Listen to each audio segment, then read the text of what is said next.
Travel Tidbits podcast, hosted by the agents of Pineapple Escapes. Join us as we discuss the latest in travel news, destinations, and tips for the savvy traveler. After all, travel makes life sweeter.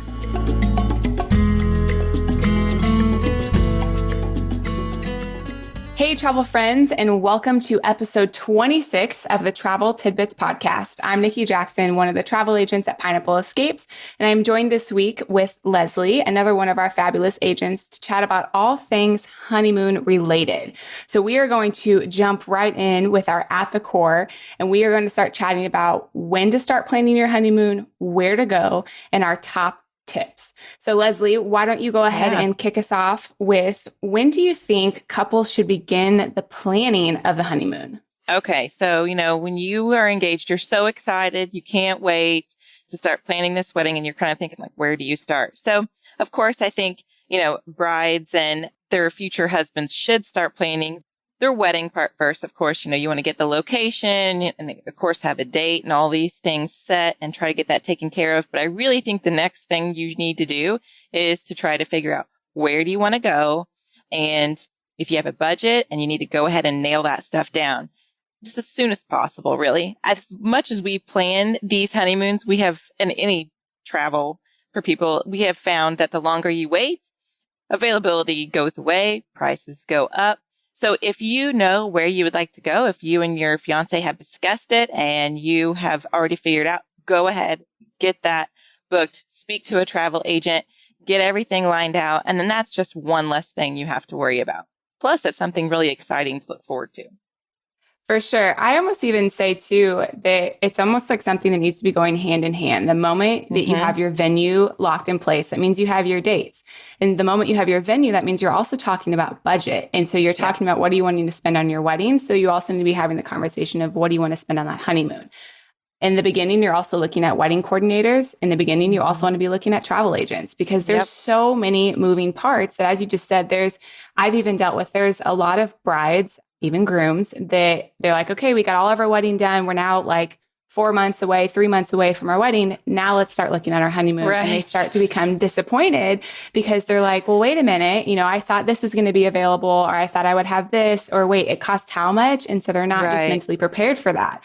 So definitely, it's something that in the very beginning, if you have the mindset, okay, if your honeymoon's just important to you as your day of your wedding, you want to be doing those both at the same time. And how do you effectively plan two things at the exact same time? Is you search for that help. So that wedding coordinator, the same way that you would look for that travel agent. Absolutely.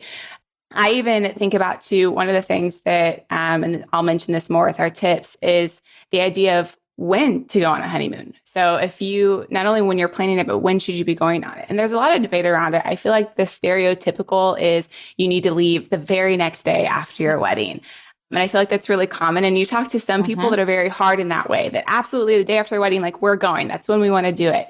But then with the way that COVID works, or even financially, there's a lot of people that also then wait, a few days, maybe it's a few months, maybe it's, past that. What's your thoughts on, when someone should actually go on a honeymoon? So I do have firsthand experience on this, because my husband and I left the day after for our honeymoon. So it was very rushed. It was very, so we live in a very rural area. So I am about 3 hours from the nearest airport that you're going to fly out of for international flights. So we actually had to leave immediately. We actually left a little bit before our dance was over from our wedding, and had to leave so we could head out to the airport. And we didn't even arrive in St. Louis until 2:00 in the morning or something.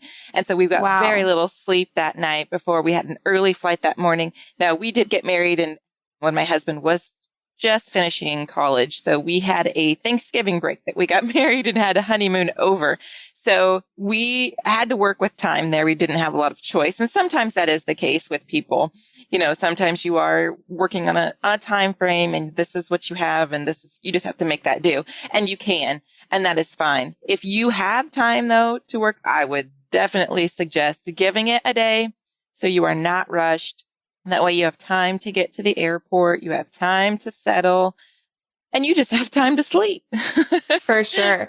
And one of the things to mention, too, is that a lot of all-inclusives or honeymoon destinations, they even have a time frame around whether it will allow those honeymoon packages. So in general, I would say it usually goes anywhere from 30 days to 3 months around your wedding date. You still qualify for those honeymoon packages. Absolutely. If you move much past that, I have been in scenarios where I've reached out to, the resorts directly and saying, hey, I have a specific couple. They've had to postpone their honeymoon due to XYZ. And sometimes they work with you. But honestly, if you can't go within those first few days after your wedding, try to make it within at least those 3 months, because then you usually do get those honeymoon extras, which is a super nice thing to have with it. Right. What would you say are some of the more popular honeymoon destinations that you have dealt with? Okay, so I enjoy all-inclusives very much. It is my absolute favorite. My favorite destinations and ones that I find more popular, ones that I've booked more honeymoons for, are basically just the Caribbean. So, which is where you're going to find all of your major all-inclusives. But the most popular place that I have booked would have to be Cancun, Mexico. And for several reasons. I mean, it is one, from where I'm located, it is an easy flight. It's for most of the time, it is a nonstop flight. So that's a big part. And 2, it's budget friendly. And 3, you just can't beat the beautiful water. There's so many different options around you. You have lots of choices as far as resorts, but you have lots of excursions that you're able to go and do. So it really just makes it a great place. That's where I honeymooned, but it just makes it a really easy and beautiful place to be able to escape to. But there's several others that are also amazing all-inclusives that you can go to. And, my suggestion is if you don't make it for your honeymoon, go back for your anniversary. So yes. And with Cancun, as you were even saying too, it is one of ours that we recommend for your best budget locations. Yes. Not only that, majority of the U.S. major cities, some of your cheaper flights are going to be to Cancun, and they have some of the most direct flights to Cancun. And not only with that, when we say Cancun, there is a large stretch of area there. It's not just like the hotel zone. They have the whole Riviera Maya. You can go all the way down to Tulum, which is about an hour and a half or so from the airport. So you really can't escape the whole stereotypical downtown Cancun. It can really get really beautiful and almost feels as if you're really in one of those tropical destinations. Yes. The other thing that's really nice about the whole Cancun area is that you can hit just about any price range that you're looking for. You have very affordable, economical options that go all the way up to high luxury top end options. So it really is just the best of all worlds, if you will. I would say I do have most couples come to me directly wanting to do into the Caribbean. St. Lucia is a really popular destination for many. And not only that, but with St. Lucia, it tends to be on your higher end. What causes that is usually your flight's there. Really, with all of the Caribbean options, you're going to find if you're just looking for accommodations, they can be fairly comparable. But what really then makes that price go up is going to be your flight. Not only with St. Lucia, but you also have longer travel days. So it's going to be a longer travel day there. And then some of the more popular resorts are also going to be about an hour and a half or so from that airport. So these are all things, all questions you'd want to be chatting through whenever you're talking with your future spouse and kind of saying, what do you envision for your honeymoon? Would you want to maximize your days actually at your location? Or are you okay with, doing longer travel days, essentially losing 2 days? Overnight flights, all those different things. There are plenty of ways for us to make that budget work, but there also then has to be give and take when it comes to just the flight times and stuff like that. Another popular go ahead. No, I was just gonna say, I also think too, whenever you're thinking of your honeymoon, you want to think about what do you want to do? Are you the type of couple that wants to get out and do all these excursions that's possible? Or are you the type of couple that just wants to chill? Just when you get there, you just want to lay on the beach. You want to relax, maybe you want to hit the spa while you're there. Or maybe, you want to look for a resort that has some of those amenities included in their all-inclusive package. And if that's the case, then, that's maybe one of the resorts that you want to be going to instead of a place that maybe doesn't have a lot of those amenities and you need to go off the property. So that's something to keep in mind too. Just, knowing what you want to do when you get there. What type of person are you? Are you the one that's going to get out and explore? Or are you the one that's going to sit and relax? So Yes. I think And a big part of that difference. too, I think that also makes a difference then coming back to when exactly you're going on your honeymoon. If you're going the next couple days or so after your wedding, you guys may be gassed just from you're finally letting go of all of that planning, all of that, man, we finally did it. We're married. Like, this is exciting. And you're going to feel that weight just lifted off of you. And you may just want to chill that whole week. If you're going a few weeks, months, whatever, past your wedding, that energy is going to be built back up. You're excited. You've been married for a while, and you may want to be more active in that sense.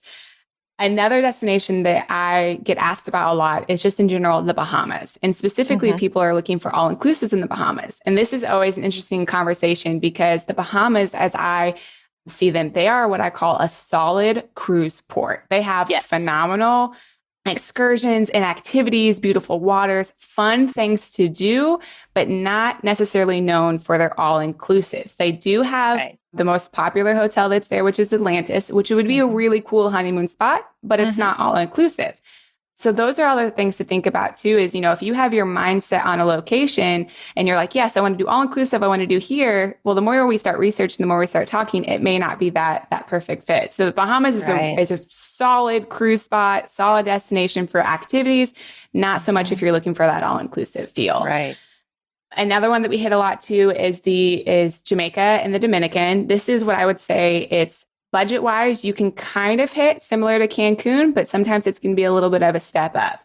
There's 3 main areas that are going to be in the Jamaica area. You're looking at Montego Bay, which is where you fly into, Ocho Rios, which is about an hour and a half from Montego Bay, or Negril, which is also about an hour and a half from Montego Bay. So again, thinking about those times, thinking about the travel distances, what you're wanting. Ocho Rios is very different than Negril, beach versus having those different activities and such. But those are all really popular all-inclusive and out of the country locations. What would you say are some popular U.S. destinations, if you've had any, for honeymoons? Okay, so 2 that I can really think of that are major. If you need to stay within the United States, if you just want to stay domestic, you don't want to travel international, number 1 would be Hawaii. That is where you're going to get your most tropical, more of your Caribbean feel, but within the United States. Now, it is a very long plane ride. It is not a short destination. It is going to take you a while to get there, but you can travel there without a passport. Right now, there are several COVID restrictions or different things that you might have to do to be able to enter Hawaii and to travel there. But that is a very, very, very popular honeymoon destination for lots of clients. Now, it is going to be higher on your price range. It's going to be high in the budget, but most of the time, whenever people go, they're going to stretch the dollar and make it work. Usually, I would see typically about spending 10 days there. But, like I said, that is, sometimes it's not a place that you just would go to often. Hawaii is not usually a place that people travel to frequently. It is a long distance, like I said, and it is more expensive to travel there. But if you are looking something for a little bit cheaper, you can even travel to Florida. Those beaches there are beautiful. Of course, depending on the time of year, will depend on the climate. If you can go farther south, the Keys is a beautiful place to be able to travel to as well. So I think either of those, they have both been a popular destination that people want to honeymoon to, but either one of those is great. One's going to be cheaper than the other, but like I said, both are fantastic. Now, for me personally, I have not traveled to Hawaii. It is on my list. We were actually supposed to travel there last year, but COVID had other plans for us. Yep. But I have been to all of the other locations that we have just discussed here. And like I said, Cancun would be probably your more budget friendly. And if I had to put them in order, then I would say probably the Dominican, and then Jamaica, and then St. Lucia would be last. But, and if I had to compare, I would say St. Lucia in climate wise would be comparable to Hawaii, maybe even a little hotter. So to go through the list that you just did, was that you doing it by budget, by your favorites, or what was that list that you just listed off there?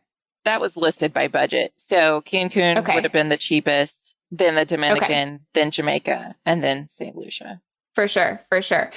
And even kind of stepping back to Hawaii and even doing U.S. destinations, one of the, saying issue is like the wrong word for that, but one of the roadblocks, I guess you could say, that I've ran into with clients when we're talking about honeymoons is if we start looking at prices for all-inclusives and Caribbeans and stuff like that, and then let's say COVID or some other reason they change their mind and they're wanting to do a U.S. destination, they're almost price shocked at how expensive it is to stay in the U.S. and for what you're getting. So even if you're looking at Hawaii or even doing a week in, Florida, by the time you do flights and where you're staying, and then you're saying, wait, I still have to pay for food or activities or drinks. And then you look at the price of an all-inclusive, you're like, well, it's almost a no-brainer than to do the all-inclusive aspect of it. And I think people don't realize too, like Hawaii doesn't have any all-inclusives. I mean, unless you like research, people really probably don't understand and know that.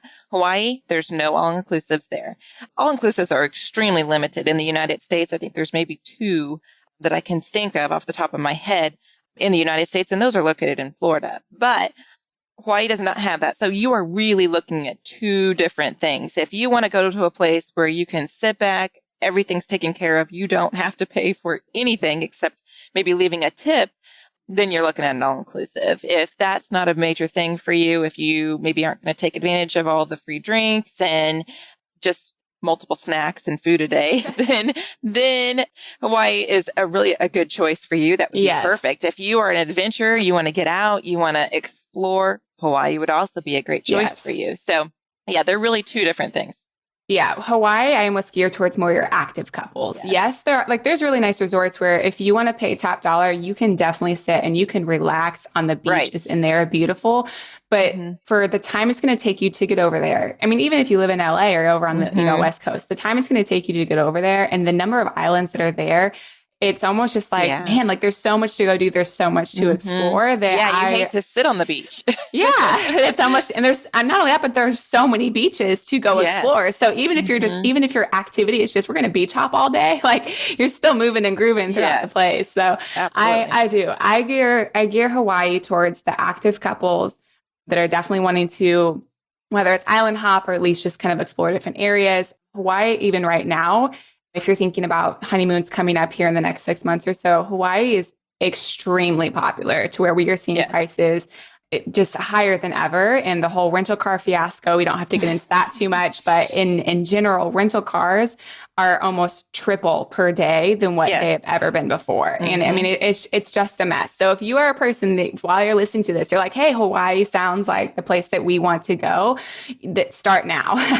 And most likely, plan way ahead, look at 6 months to a year in advance to get those prices that you're wanting to see and all that. So with that, actually, that kind of leads us into our tips and tricks for honeymoon planning. So we kind of touched on this a little bit, but my number 1 tip that I tell all my brides from the very beginning is, if at all possible, wait 24 hours between when you have your wedding and when you go on your honeymoon, at least, because this is going to give you 24 hours to wake up and be like, oh my gosh, we're married. Like we did the dang thing, and just relax and enjoy in that moment.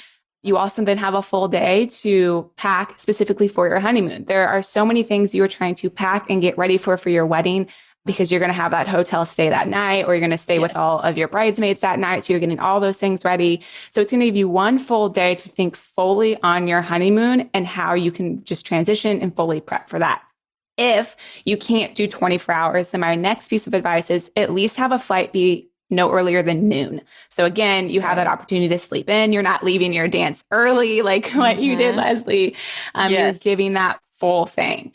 My next tip, and I'll let you pass it on to you, is don't overdo that first day. Because again, if you're trying to go directly, even if it's not directly after your wedding, even if you just had a long flight or whatever, do not plan just really anything on that first day. Get there, enjoy where you're staying, take in your resort, take in your hotel. And again, just be like, oh my gosh, we're here. This is exciting. Like, this is fabulous. And just have that day to rest. And then you can kind of pick up and start going with what you're doing. Absolutely. It's little things that you'll be tired on. What are some of your tips? All right. So my biggest thing that I tell every person that contacts me for a honeymoon is, number 1, do you have a passport? Yes. Oh my gosh. Yes. This is like the biggest thing, because I mean, sometimes that's one of the last things that we think about. And so that's the number 1 thing I say is, do you and your fiance have a passport? And I'm so guilty. Yes. And I'm like, yay. Then that is like off my mind. Like I worry about that. And if not, then I'm like, stop what you're doing, go online, get the application and start now. Just because it makes me nervous. I would hate for that to be the last thing that we're waiting on. Yeah. I mean, if you're contacting a year in advance, then still go ahead and do it. But still, you have time. Seriously, I kid you not. I think it's so embarrassing on my part. You think I would have learned it by now. I've gotten to the point with at least 4 different clients of we are right at the point of booking. And so I send them the information and they see that they have to enter in their passport. They're like, oh, wait, I don't have it. And I'm like, darn it, why did I not bring this up ahead of time? Like, and that's my own fault, you know, and now I literally have like a sticky note on my desk that says ask for passports. Yes.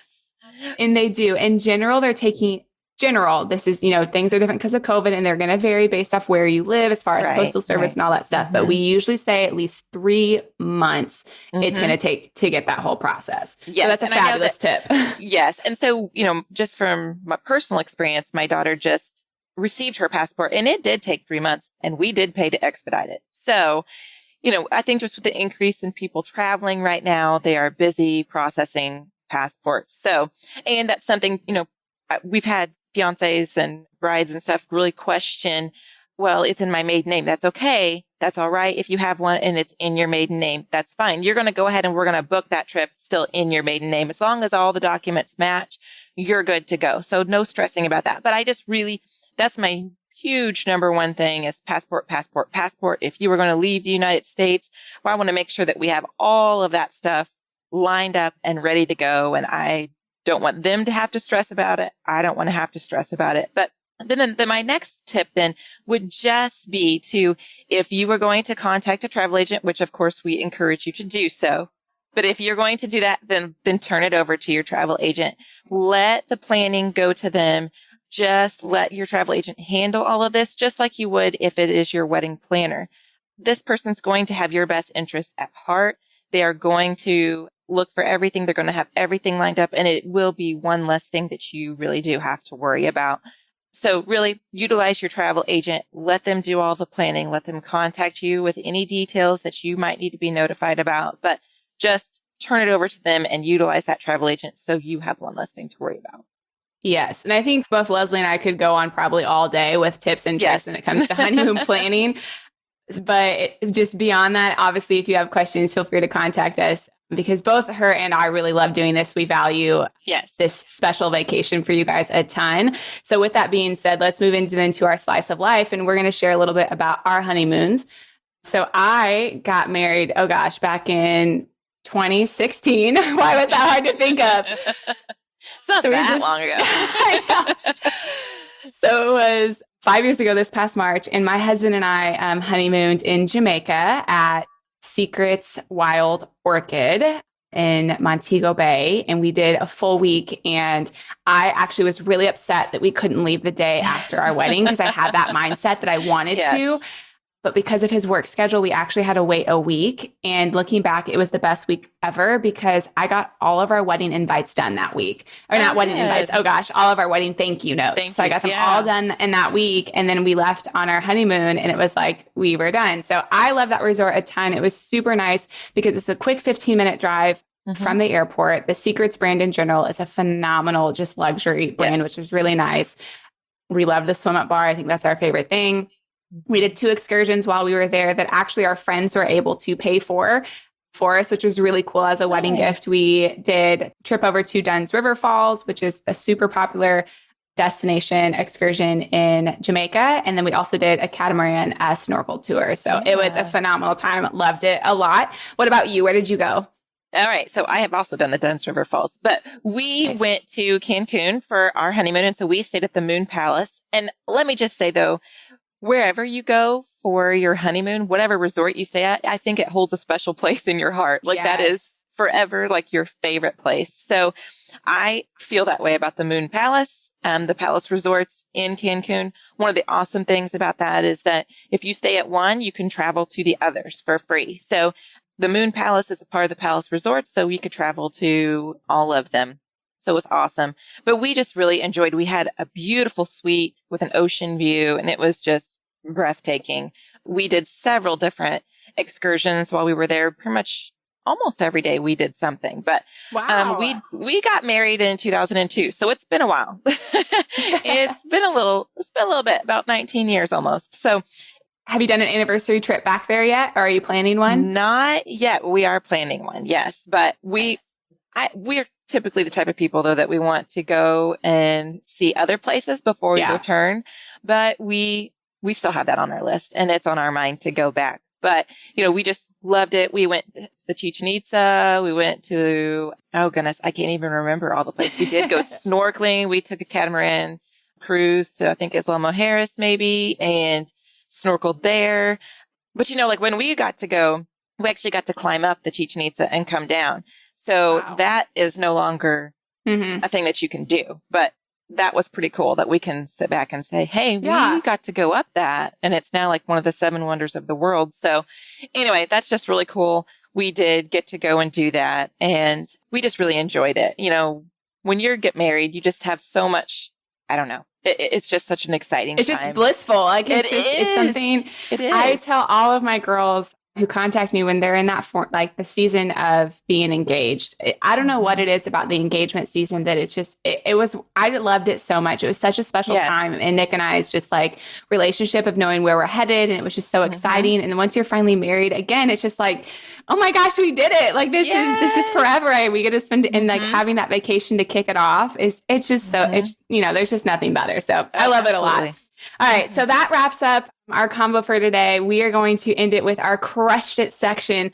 This is actually a really cool product. This is actually a company called Del Sol, and I'm specifically highlighting this is for all our ladies out there. Color changing nail polish. This is actually something my mom got for me as like a little gift bag in my honeymoon bag. And when you paint your nails, when you're inside, it's one color, but when you get out into the sun, it changes to a different color. And they have a lot of products, sunglasses, beach bags, all those different things that brighten up when you're out in the sun on your tropical honeymoon getaway. So I'm going to give it a solid 4 pineapple rings for the fact of after, I think about a year or so, the nail polish no longer changed colors, but that's probably because it was a year old. So that's expected. But thank you so much for joining us today as we discussed all of our honeymoon travel ins and outs. You can find all of our Pineapple Escapes agents on the web at www.pineappleescapes.com. And our site includes a link to all of our Travel Tidbits episodes, plus information about all of our agents and links for our social media. We'd love to have you join our community. We hope you've enjoyed today's episode of the Travel Tidbits podcast, hosted by Pineapple Escapes. Travel makes life sweeter. Let the experts help you plan a vacation with lasting memories. We'd love to help you plan your next vacation and have you join our community. You can find us on the web at www.pineappleescapes.com and on Facebook and Instagram at Pineapple Escapes.